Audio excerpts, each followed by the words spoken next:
Evening, guys. At the moment, we are in injury time. I'm watching injury time, 94 minutes. It's 10 minutes added on, so there's only a few minutes left with Tottenham nil, Man City 2.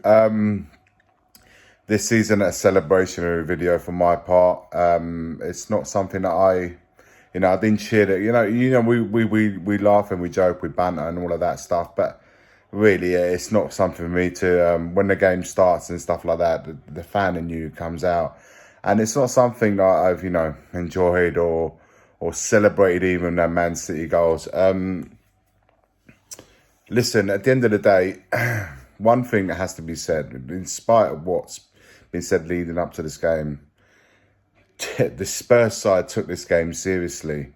Yes, we was a bit toothless up front. We had the chances last 15 minutes with two Kulusevski attempts and a one-on-one with Son, which normally would score.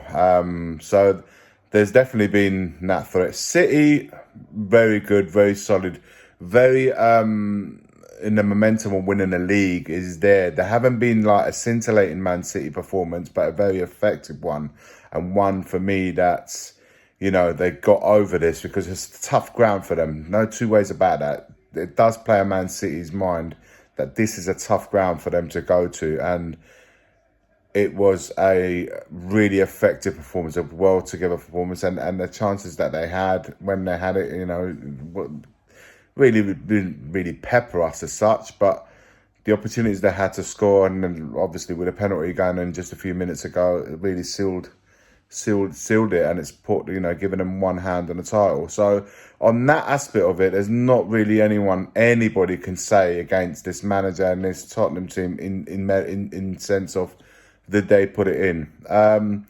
Like I said, listen, regarding the first half, as we watched Man City attack in the 96th minute, the first half, it was probably one of the finest performances, from our point of view. We decided to go with Van der Ven at left back with introducing Dragusin, a very good Dragusin, I have to say. I've enjoyed, I think overall, to be thrown in such a big game like this from the start. I thought he held his own.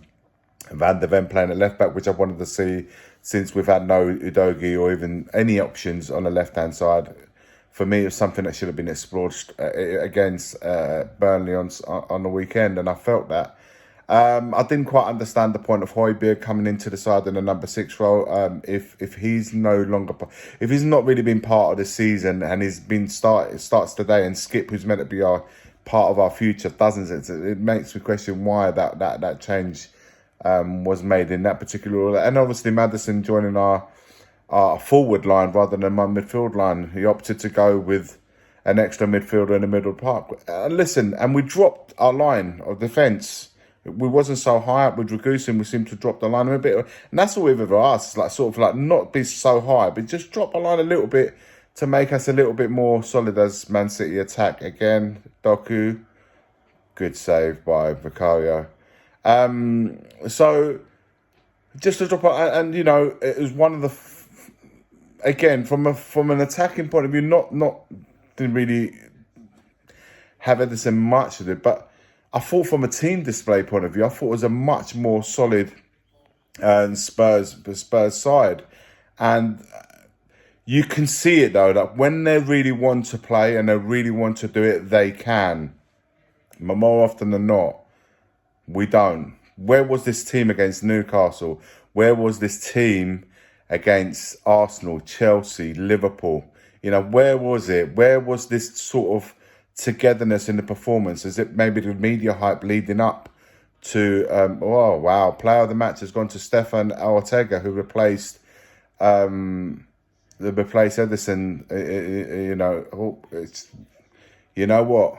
Fair play, man, because at the end of the day, he's come on, and it just shows even as a sub goalie, you can play your part, and he certainly did. Really played a big part in that final quarter of an hour to Edison's dismay.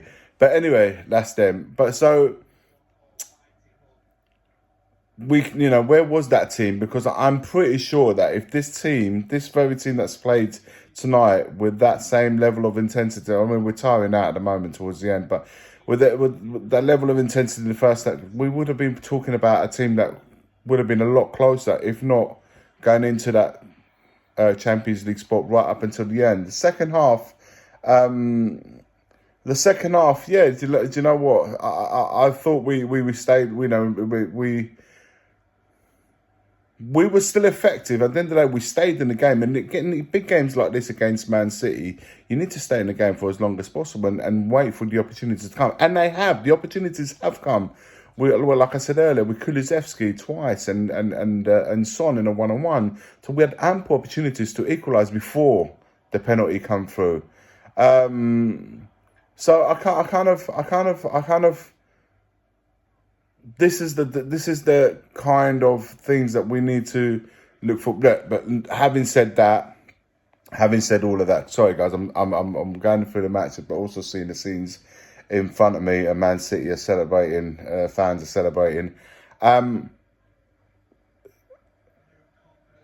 part though that I think still is a key factor for us more than ever, especially in these sort of games, is taking your moments. And this is where we absolutely have to prioritise a number 9 in the summer. We have to get someone as deadly as Haaland, you know, when those moments actually. So now Man City go on 88 points, Arsenal on 86 with a game to go. So it's all on Man City's hands now. And obviously Aston Villa automatically make the Champions League with us missing out. So that on that aspect, I think it's done. Oh, it's Edison's eyes swelling up. So for me, in those moments, a number 9 is absolutely key, and that for me has to be a priority this summer. There's obviously other areas of the pitch that we need to look into as well, for sure, and we will analyse that. But to make the point, during the game, we could have got something out of this game, you know, in terms of, and who knows, you go 1-1 and the game could really swing either way. We can go on to get the winner, but as it stands, in those moments we didn't take them. They went the other end, got the penalty, and really sealed the match. And in these matches, and Tottenham can hold their own in these matches head to head. It makes a difference. It makes a massive difference. But like I said, I don't think the Champions League qualification, you know, came to an end in this particular match. There's been matches, like I mentioned earlier on, where we wasn't there in the 4 out of 5 games. So yeah, it's just listen, I'm always gutted when Spurs lose. There's no two ways about it. I know we like I said, pre leading up to the game, we saw a lot of ban on what outcome we wanted, even in this morning's video I made. But when I actually sit here and watch the game, it's just a weird take to have to watch and hope that you know. Yeah, it's a weird night. It's a weird night to say the least. But yeah, it looks like City have got their hand on the title on this one here. So look, guys, we'll end the video here. Let me know your thoughts. Let me know how you lived it, and where you stand with it all. Let me know in the comments below, guys. Wish you good night. Be safe, and as always, come on, you Spurs.